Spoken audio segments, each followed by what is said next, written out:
Canada biosecurity legislation.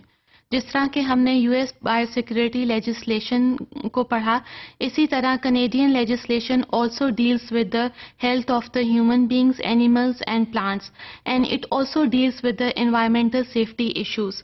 So for that, two agencies are involved. First one is the Public Health Agency of Canada and the second one is Canadian Food Inspection Agency.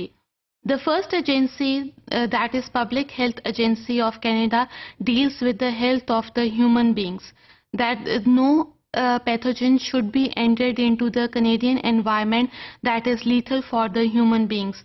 Then Canadian Food Inspection Agency, that gives the approval of genetically modified crops before entering into the market. So all these agencies are giving guidelines for human and animal pathogens and toxins, that how they must be handled, stored and processed. For example, if we are talking about the Canadian biosecurity legislations that deals with the laboratory work, then there are some guidelines that must be adopted by the researchers as well as by the lab workers. Now the building must be fully equipped and it should be designed in such a way that pathogen should not be released from the lab. So all facilities, equipment should be there for the processing of the pathogens and toxins.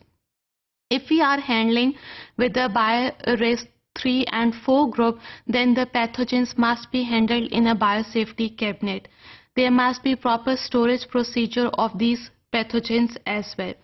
लेकिन जैसे जैसे risk बढ़ता चला जाता है, we have to update the biosecurity legislations as well, ताकि हम अपनी परफॉर्मेंस को बेहतर बना सकें, और यही इम्पॉर्टेंट ऑब्जेक्टिव है कनेडियन बायोसिक्योरिटी लेजिस्लेशन का.